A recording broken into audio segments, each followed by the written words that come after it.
Olá, a partir de agora você acompanha mais um Univerciência, o primeiro programa brasileiro de TV e internet que é realizado em parceria entre TVs e instituições públicas de ensino superior nordestinas. Aqui conhecemos a ciência que é produzida no Nordeste brasileiro. Confira algumas das pesquisas de hoje. Pesquisadores da Universidade Estadual da Paraíba usam tecnologia 3D para auxiliar a realização de cirurgias ortopédicas. Você vai ver também que cientistas da Universidade Federal de Sergipe estudam as propriedades químicas dos exoplanetas. E ainda, um produto promete aumentar a durabilidade de frutas e verduras.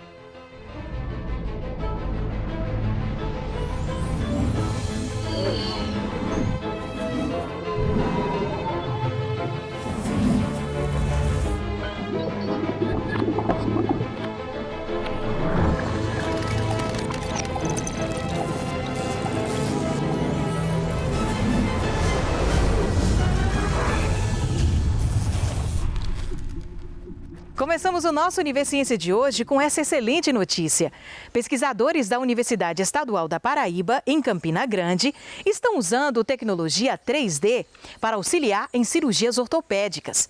Eles conseguem projetar em tamanho real o osso do paciente para que o médico tenha noção exata sobre o que fazer no momento da cirurgia. A tecnologia deve garantir melhores resultados para os pacientes e ainda economia para o SUS.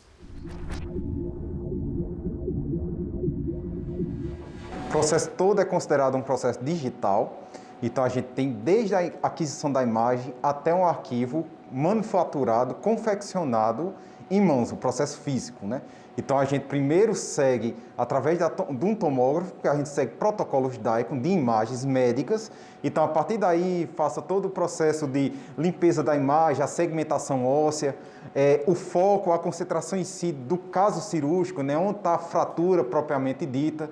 A partir da geometria, anatomia óssea, né, do próprio paciente diretamente, a gente faz a confecção em softwares específicos de engenharia, onde eu tenho a dimensão, o dimensionamento exato da precisão, né, que a gente precisa dar essa segurança ao cirurgião, que ele tenha segurança na parte de colocação dos parafusos ortopédicos. Então, é uma guia para segmentar, então, colocar a parte exata dos parafusos ósseos para a colocação dessa placa ortopédica. A partir da confecção dessa guia digitalmente, a gente vai para a confecção, ela propriamente dita em estado físico. Então, a gente utiliza a manufatura aditiva, conhecida como a impressão 3D, para a fabricação. A gente pode até simular virtualmente essa cirurgia antes mesmo de confeccionar a guia e antes mesmo de fazer a própria cirurgia. A confecção desse guia representa uma maior precisão cirúrgica, uma maior segurança intraoperatória. O que a gente consegue é prever certos imprevistos intraoperatórios que poderiam acontecer, a gente tem uma certa previsão e uma certa resolução, você ter opções de resolução caso o processo inicial, a planificação inicial falhe. Então, você entrar tendo realizado previamente uma cirurgia planificada virtualmente, lhe dá mais segurança, tá entendendo? E lhe tira certas dúvidas que poderiam ocorrer intraoperatoriamente, que isso retrasaria ainda mais sua cirurgia. O guia cirúrgico, ele vem dar uma perspectiva maior aos cirurgiões, principalmente do SUS, que é o nosso foco de aplicação, para que melhore a precisão cirúrgica, diminua o tempo de cirurgia, então deixando que essa cirurgia fique otimizada e assim diminuindo os recursos, né, utilizados durante todo um procedimento cirúrgico. Então, com isso, nós temos ganhos tanto para o paciente quanto para o cirurgião. O uso de guias de cirurgia no SUS, ele é pioneiro no nosso estado e também no Nordeste, né, talvez até no Brasil inteiro. Utilizando essa tecnologia, né, que utiliza tanto a parte médica quanto a parte de engenharia, que é desenvolvido no nosso laboratório de tecnologias 3D, para dar esse apoio aos cirurgiões ortopédicos, né? A gente está focando essa parte de guia de cirurgia em cirurgias ortopédicas para o paciente do SUS. Então, nem no particular é oferecido esse tipo de cirurgia, né? Utilizando guias de cirurgia. O paciente, ele já é uma pessoa que está num momento de fragilidade emocional, né? Ele não tem ideia do que é a cirurgia em si. E quando ele chega até a gente, geralmente, pacientes traumáticos, já vem todo um contexto de trauma, não só da fratura, né, como um contexto de trauma psicológico, de todo o processo que ele passou. Então, quando a gente transmite ao paciente que vamos realizar uma cirurgia com um índice de precisão muito alto, conseguindo assim diminuir os riscos de sequelas pós-operatório, isso já transmite mais confiança ao paciente. E quando você mostra para aquilo ali com um biomodelo em tamanho real, explicando o que é aquele osso, como deveria estar e como ele está agora, o paciente tem uma melhor compreensão da sua cirurgia, entra mais confiante. Isso ajuda também no pós-operatório desse paciente, porque ele tem melhor entendimento da sua cirurgia, do que foi realizado, sabe? E sai mais seguro e mais confiante na relação médico-paciente. Esse paciente, ele vai ter um pós-operatório mais sadio, né? Vai se recuperar melhor, tendo um retorno mais rápido ao seu trabalho, também reduzindo a questão dos pedidos, né, do INSS desses pacientes, tendo um retorno mais rápido à sociedade, né, e ao seu ambiente de trabalho como um todo. Quando eu consigo dar mais precisão à minha cirurgia, eu diminuo o tempo cirúrgico, eu diminuo o risco de complicações pós-operatória e eu consigo uma melhor recuperação desse paciente pós-operatório. Então, tudo isso é como você falou, redução de custo para o nosso sistema de saúde público, que já é tão fragilizado e tão deficitário. Então, eu conseguindo essa economia para o sistema de saúde pública, eu posso extrapolar aqueles gastos extras a outros programas e a outras necessidades do nosso sistema de saúde pública. Hoje, a nossa maior barreira é conseguir mais casos para que a gente some aos que já foram feitos no laboratório, para que assim a gente comprove a eficiência e eficácia do nosso método no SUS. Então, nós hoje fazemos casos no Hospital de Trauma de João Pessoa e também de Campina Grande, onde nós temos uma unidade, né, incubada dentro do Hospital de Trauma de Campina Grande, do Laboratório de Tecnologias 3D, onde a gente tem essa relação rápida, né, com os cirurgiões. Então, a gente está lá esperando esses casos para que a gente faça em conjunto e beneficie o maior número de pacientes do SUS possível. Então, nós estamos lá dentro do Hospital de Trauma de Campina Grande, mas podemos receber de qualquer hospital público do nosso estado e também de outros estados. Então, é só nos procurar e a gente disponibiliza sem nenhum custo para os pacientes do SUS. Quem ganha é exatamente o paciente. Então, o paciente vai ter uma melhora, um ganho considerável, mas sempre por trás, sempre tem uma equipe bem maior trabalhando nessa guia, né? nesse caso real. Uma pesquisa que contribui muito para a medicina e a qualidade de vida de todos. E depois do intervalo, você vai conhecer o trabalho de cientistas da Universidade Federal de Sergipe que estudam as propriedades químicas dos exoplanetas.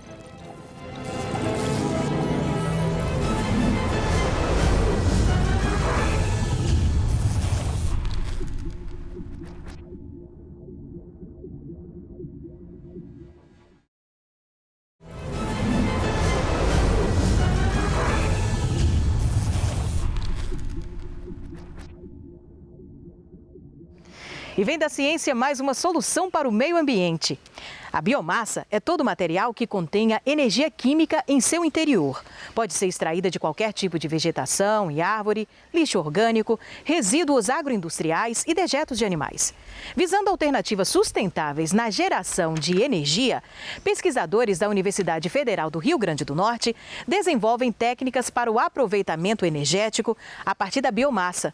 Os estudos incluem a produção de um bioóleo, extraído de produtos naturais.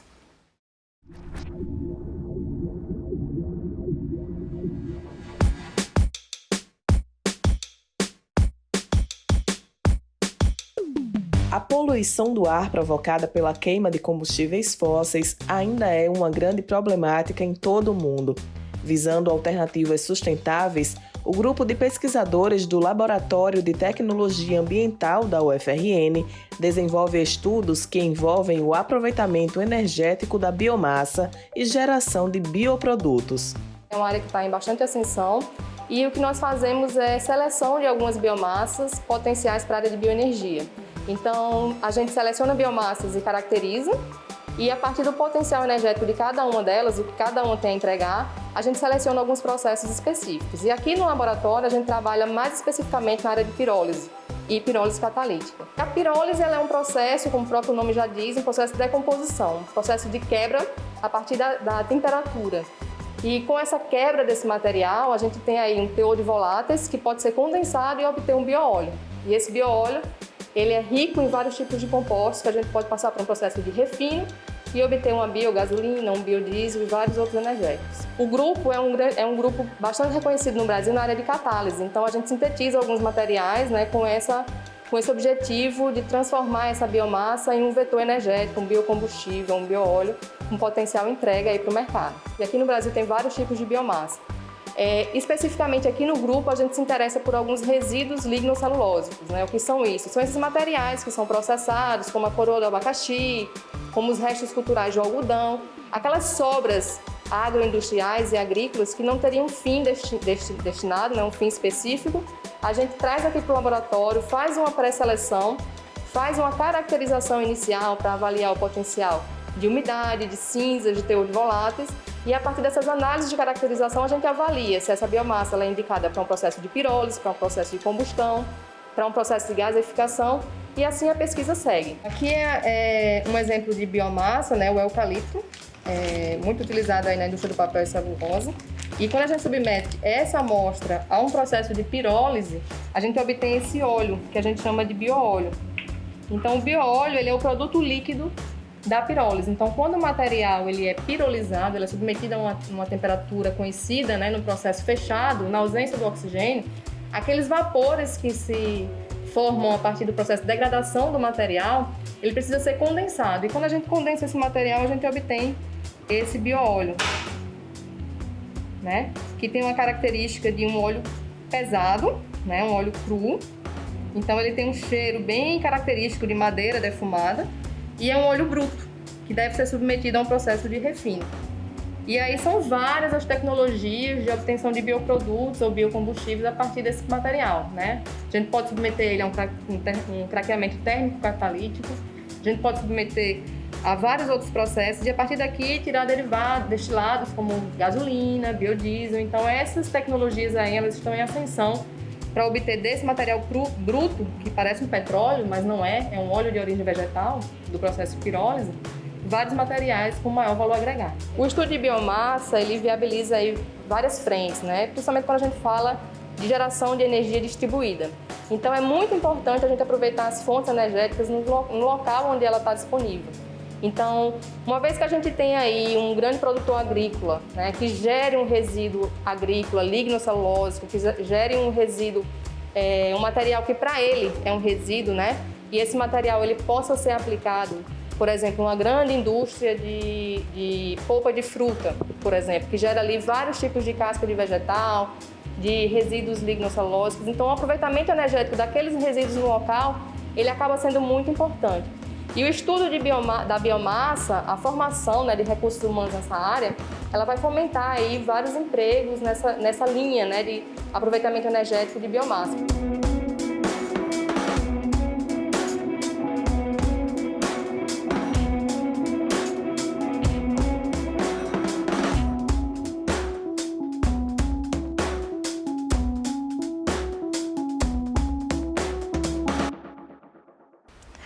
Existem muitas perguntas relacionadas à astrofísica. Uma das mais comuns é sobre quando ou se será possível encontrar um planeta similar à Terra no qual possamos viver. Na Universidade Federal de Sergipe, trabalhos desenvolvidos pelo Departamento de Física estudam as propriedades químicas dos exoplanetas, que orbitam estrelas pertencentes a um sistema planetário diferente do nosso. A investigação pode ajudar a trazer estas e outras respostas relacionadas ao nosso universo. Dentro do nosso curso, né, da astrofísica, eu trabalho com diferentes campos da astronomia, desde estrelas, exoplanetas e uma gama de diferentes processos físicos e químicos que ocorrem nas estrelas. Mas especificamente, eu trabalho com a caracterização química de estrelas. Esse é o meu principal objeto de pesquisa. E dentro dessa caracterização química de estrelas, a gente consegue abordar consegue responder diferentes perguntas astrofísicas que a gente tem na atualidade. Uma das principais perguntas que a gente tem hoje em dia, né, é que quando que a gente vai encontrar um planeta que é de fato similar à nossa Terra? Então, um dos trabalhos que a gente desenvolve no nosso grupo de pesquisa é fazer uma caracterização, estudar, né, as propriedades químicas de exoplanetas. E a gente consegue fazer essa caracterização desses exoplanetas a partir do estudo da sua estrela-mãe, através de um método, né, que a gente chama de espectroscopia. A gente observa as estrelas com telescópio e obtém o espectro delas. A partir desse espectro, a gente consegue estudar as propriedades químicas dos objetos. E aí, no nosso caso, a gente estuda as propriedades químicas das estrelas. Esse mesmo processo serve para galáxias, para asteroides, para diferentes objetos celestes. É muito difícil para a gente observar diretamente esses exoplanetas com a tecnologia que a gente tem atualmente. Então, a forma mais fácil da gente conseguir entender as propriedades químicas desses exoplanetas é estudando as propriedades químicas da sua estrela-mãe. Então, a gente observa as suas estrelas-mães, a gente faz esse estudo físico e químico dessas estrelas-mães e a gente parte do pressuposto que tanto a estrela quanto o planeta, eles nasceram a partir do mesmo componente, né? A partir da mesma nuvem molecular que nós definimos. E a partir desse estudo, a gente infere que as propriedades químicas das estrelas são iguais às propriedades químicas dos exoplanetas. E se a gente conhece também as propriedades químicas daquele exoplaneta, a gente consegue inferir quais são os principais componentes que tem naquele planeta, se ele for rochoso. Por exemplo, a gente consegue dizer quais são os principais minerais que estão presentes naquele planeta. No caso da Terra, os minerais mais abundantes são minerais à base de magnésio, como olivina e alguns outros. Então, a gente procura esses mesmos indícios nesses outros planetas para conseguir dizer algum dia, né, se aquele planeta pode ser um planeta muito parecido com a Terra ou não. Um dos primeiros estudos que a gente fez, eu e o meu grupo de pesquisa, né, a gente verificou que existe um exoplaneta próximo da gente, que é um exoplaneta que se chama ROIS 128b. Ele é um do segundo ou terceiro exoplaneta mais próximo de nós, já descoberto até então, e ele é um planeta que possui características muito parecidas com a Terra. Então, existe uma boa probabilidade dele, de fato, ser um potencial, né, ser uma Terra 2.0, assim, uma nova Terra para a gente no futuro.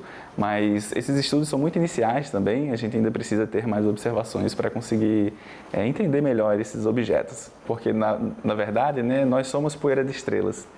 Então, nós somos o produto dos processos de nucleossíntese que aconteceram nas primeiras estrelas da nossa galáxia, nas primeiras estrelas do universo.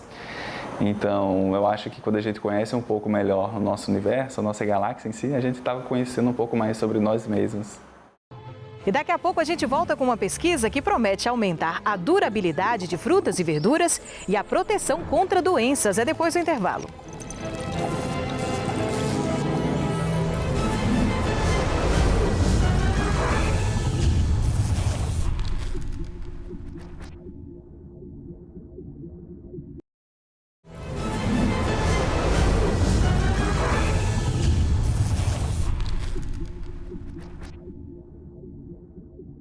Imagine um produto que aumente a durabilidade e proteja frutas e verduras de doenças.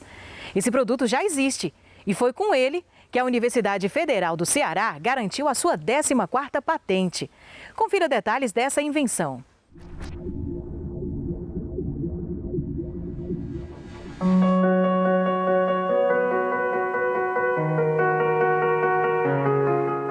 Hoje, o Brasil é o segundo maior produtor de mamão, sendo que a comercialização dele é um pouco prejudicada devido a essa dificuldade, né, de manter a vida útil dele por mais tempo para que ele possa ser comercializado, né, tanto internamente como para o mercado externo. O mamão ele é muito afetado, assim como muitas frutas, né, por doenças. E a antracnose é uma dessas doenças que acomete o mamão e acomete uma série de frutas. Nós submetemos o projeto ao CNPq, o projeto foi aprovado. Após o projeto ser aprovado, a gente começou a desenvolver o experimento aqui na Universidade Federal do Ceará, isso com parceria também, né, com a Embrapa, Agroindústria Tropical, e no mesmo projeto ainda estava incluída também a Universidade Federal da Paraíba. Esse revestimento, né, é um fluido e que ele é composto por concentrado proteico, derivado do soro do leite, né, também do óleo de erva doce, cloreto de cálcio e glicerol. Junto, esses componentes aí têm a função de produzir um revestimento que vai auxiliar na proteção e na conservação de frutas e de vegetais. A gente observou que esse revestimento ele tinha tanto a condição de combater, né, a proliferação do coletótrio, da doença, da antracnose, como ele também tinha um efeito de tratar. A gente teve que fazer alguns testes para saber a concentração mínima que a gente poderia utilizar, que pudesse tanto conservar o fruto, formar um revestimento mais adequado e também prolongar a vida útil dele. Depois que a gente fez esses testes, foi que a gente fez a aplicação, né, esse revestimento aí pelo processo de imersão, e posteriormente a gente fez o estudo da vida útil dele. A gente desenvolveu o experimento em um laboratório com uma amostragem muito grande de mamão,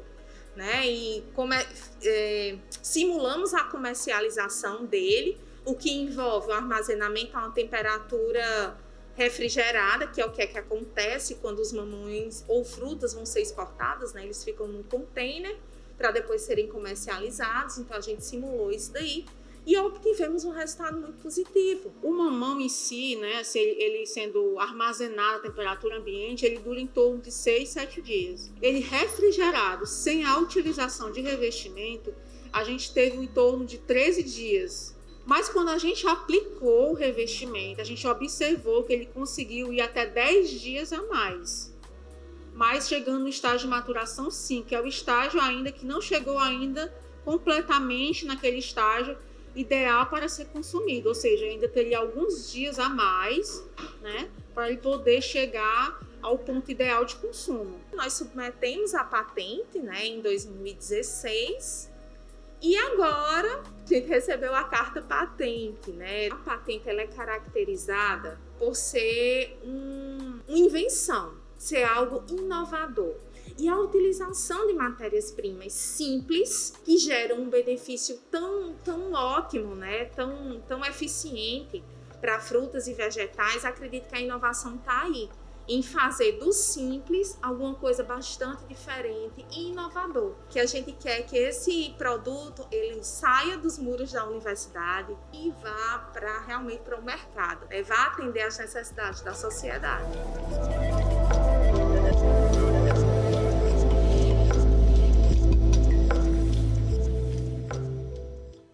O Universiense de hoje vai ficando por aqui. Na próxima edição, a gente vai continuar conhecendo todo o trabalho científico do Nordeste brasileiro. Tchau, tchau e até lá!